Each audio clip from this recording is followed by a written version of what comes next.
Hi, my name is Jen, and one of my Christmas traditions is watching the whole Pride and Prejudice miniseries from 1995 on Boxing Day. But this year I decided to also watch the 2005 movie version of Pride and Prejudice in December. I've only watched the Pride and Prejudice movie maybe 2 or 3 times, and I had just kind of chosen the series as my favorite adaptation of the book, so I kind of wanted to see if it still remains so after watching the movie. I know it's not a unique idea to compare the two versions, but because I haven't watched the movie in such a long time, I wanted to see whether my opinion would change, like if I would prefer the movie after all. In this video, I'm not gonna compare the series and the movie overall. I'm gonna take some key moments and key characters to look into more specifically and compare those, what's different, what's same, rather than do an overall study of it. As mentioned, this video is not a unique idea at all, but it will be my own perspective on both the movie and the series. I haven't watched any videos comparing these two or read any articles on the topic. The only thing I've watched kind of is where Karolina Żebrowska compares the costume design and which one has more authentic, historically accurate costume design, the 1995 or 2005 version. I love that video. I recommend it, and yes, we have established I'm a Karolina fangirl at this point. Yeah, these are just my opinions. I don't mean to be hateful. If it comes across that way, I do not mean that way. And this video will also include spoilers if you have not read the book within the past 200 years or watched the movie or the series.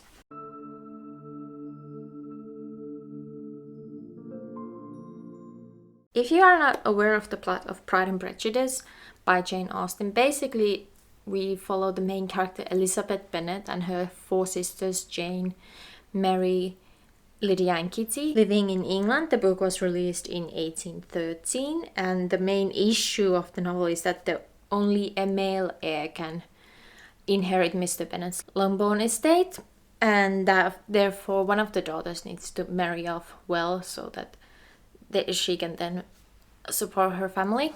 But the issue is that Elizabeth wants to only marry for love. The story starts off when Mr. Bingley and his party, including Mr. Darcy, moved to Netherfield, a nearby mansion, and this is what Mrs. Bennett sees as a mighty option for marriage for one of her daughters. Mr. Bingley comes off as a kind, accommodating gentleman who instantly falls for Jane. Meanwhile, Mr. Darcy comes off as arrogant and cold. But is he? At first, Elizabeth also thinks of Darcy as proud and loathes him, especially after she overhears him insulting her. But are first impressions always right? The miniseries was released, as said, in 1995 by BBC. It includes 6 about an hour-long episodes and was directed by Simon Langton.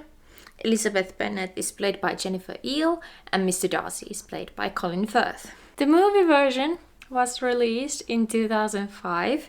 It was directed by Joe Wright. The runtime is 2 hours and 7 minutes. Elizabeth is played by Keira Knightley, and Mr. Darcy is played by Matthew Macfadyen. Cast also includes Donald Sutherland, Dame Judi Dench, Carey Mulligan, and Jenna Malone. So let's get into the comparison. So introduction of the characters, overall first impressions.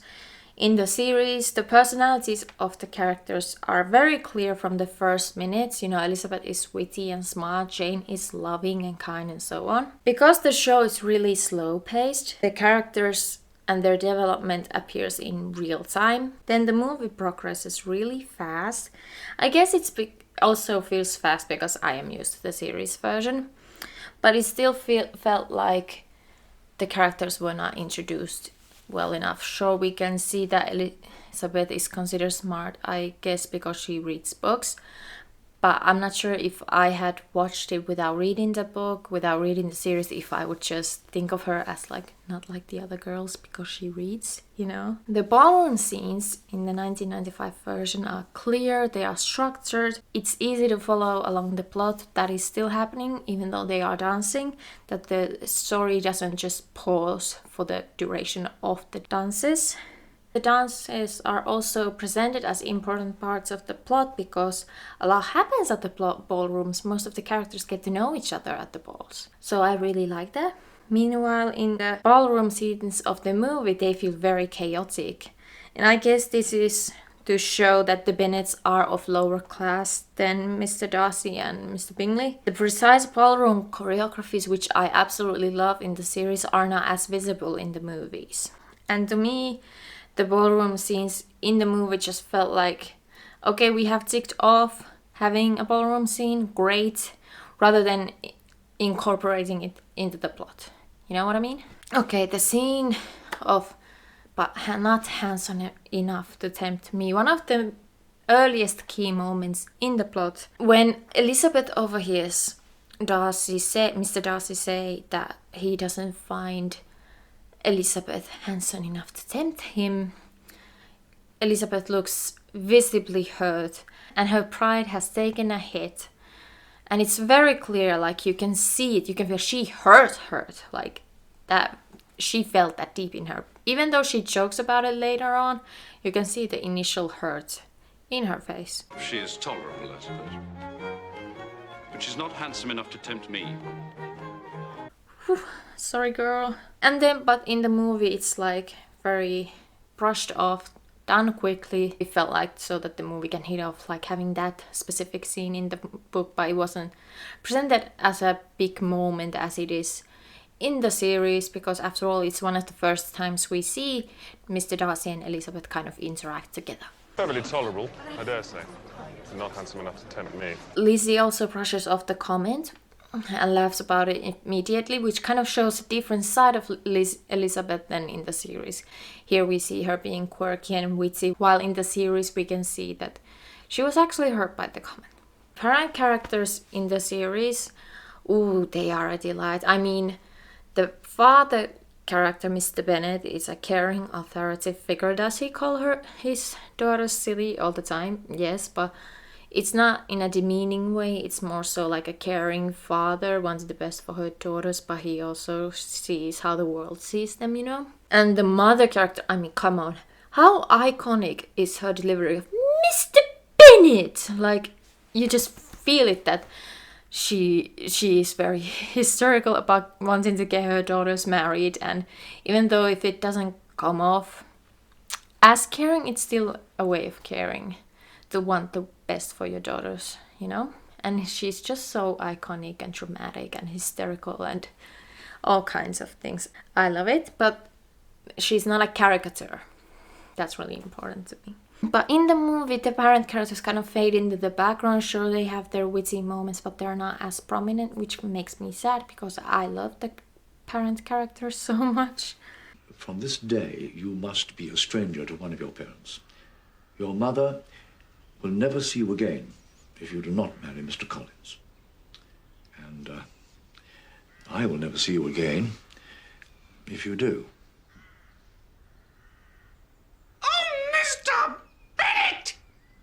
Yes, I shall never see her again. Lizzie, from this day onward, you must be a stranger to one of your Who parents. will maintain you when your father is dead? Your mother will never see you again if you do not marry Mr. Collins, and I will never see you again if you do. Mr. Bennett. About Mr. Wickham. So Mr. Wickham's character is actually built in the series. We get to see him go from this nice guy, well-mannered fella, and then we gradually see him as we learn more from the other characters of the story, as we learn more about Mr. Darcy, we learn more about Mr. Wickham and his slimy ways of going after young girls, and we are shown this character arc really clearly in the show, and we meet Mr. Wickham several times over the story. As the story develops, we see that Mr. Wickham is not who he presents himself as, and it's very clear in the story why we should despise him as a viewer. In the movie, even though Mr. Wickham is considered a prominent character in the story, we see Wickham maybe like once, and then Lydia and Mr. Wickham are married. The eloping of Mr. Wickham and Lydia kind of felt out of place because we weren't shown the arc of how we learned how he went from a nice guy to a slimy dude. And additionally, to me, the actor and the costume design, he doesn't look like a slimy older man going after younger girls. He just looks like a fuckboy. So yeah, his grossness isn't as prominent in the film as it is presented in the series. So the confrontation with Catherine de Bourgh and Elizabeth Bennet is so iconic, a moment in history never been done before. Like, it's such an amazing moment in the series. Catherine de Bourgh accuses Elizabeth of wanting to marry outside of her league or whatever, and Elizabeth just takes all the insults but doesn't let Catherine de Bourgh define her.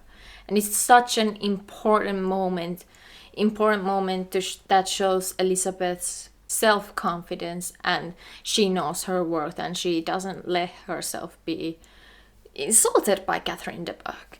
In the movie, I can see that they tried to make the confrontation scene a bit more dramatic by having it happen at the night. The scene just didn't hit the same for me.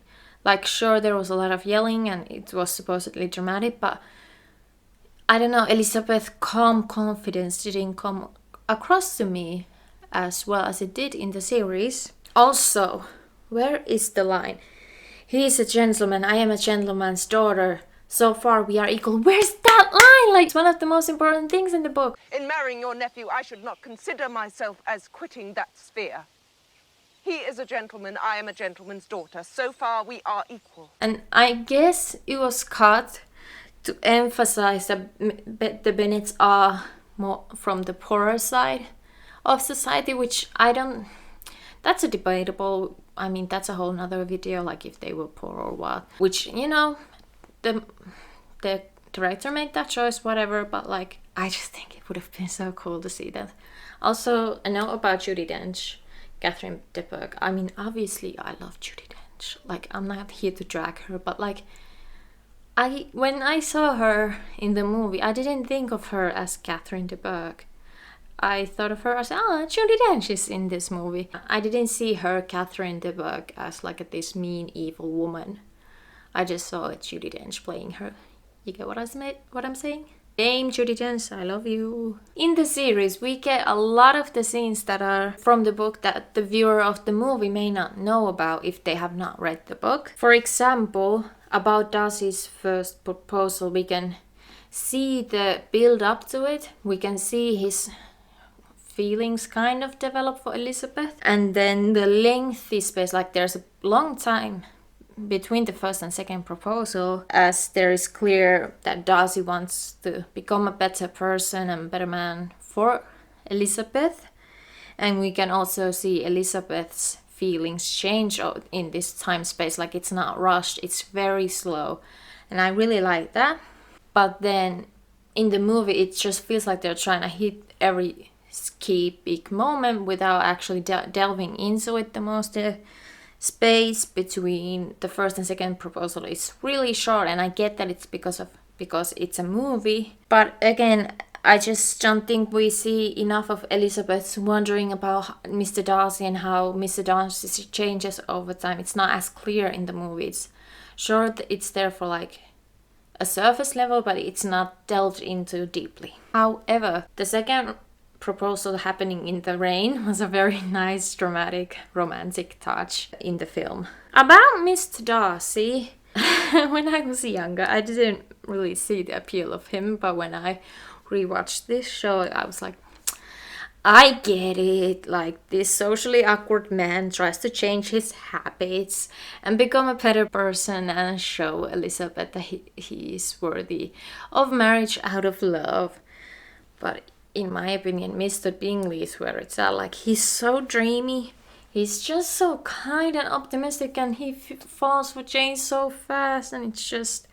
And he treats everyone with kindness. Like, I love Mr. Bingley. And Crispin Bonham Carter did an amazing job portraying him. I didn't get the same type of character development for Mr. Darcy as I did in the series. Sure, it's there, but it's very surface level, and I get that it's because it's a movie, but still I wish there had been more further development of the character. And about Mr. Bingley, the movie version of the character is more shy and quiet, which, you know, it's sweet. He was cute, but like, he's not my Mr. Bingley. As for Elizabeth, I think I mean, I prefer the series version, but I think Kira was nice as Elizabeth. Like, it wasn't an awful version of Elizabeth. It's just I prefer the series version. About the ending, so in the series there's a double wedding of Mr. Darcy and Elizabeth and Jane and Mr. Bingley, and I just love it. It's so sweet and romantic, but which is why I was so upset that it didn't appear in the movie. Like, I think it was an interesting choice to have the movie end with Mr. Bennett's approval of Elizabeth and Mr. Darcy's union, but because I was expecting the wedding in the end, I was like, oh, it ended here? Like, it ended without the story ending. You get what I mean? But I thought it was still interesting to have it end that way. But I would have wanted a double wedding. Because it is a mini-series, there is more room for world building and more space to present the truthful, cohesive story and remain faithful to the original material. But that's just...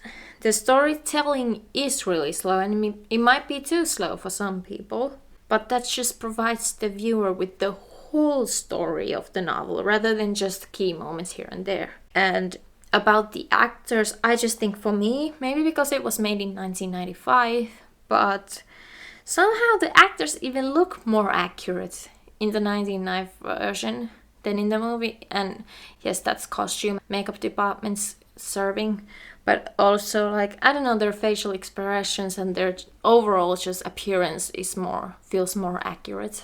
I don't know how to explain. I think when you think about the 2005 movie, you have to consider the audience for the film. I think that it's mostly targeted to the people who want to watch a story of Pride and Prejudice but are not invested in it. Like, you get the scenery, you get the costumes, you get the most key moments in the novel.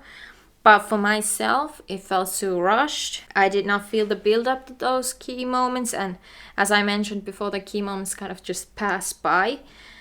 But to someone who just wants to watch a period drama movie and to get the main gist of Pride and Prejudice, this movie is well suited for their wishes.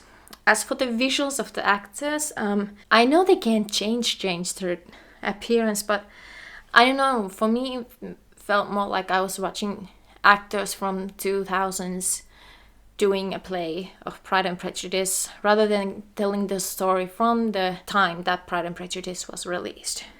But it's still a nice movie, like, don't get me wrong. So if you prefer the series, if you prefer the movie, if you don't like either of them, it doesn't matter, because at the end of the day we all have our own opinions and our own tastes, and that's all fine and well. It's just that Jennifer Eel is my Elizabeth, Colin Firth is my Mr. Darcy, but Dana might be yours, and that's okay. I just love Jane Austen, and I wanted to make a video about this series and the movie. Yes, I am that type of English student. Yeah, I think that's it. Thank you so much for watching this video. Please consider subscribing if you like this video and would like to see more from me. Leave a like and a comment if you want to, and I hope I see you in the next one. Bye!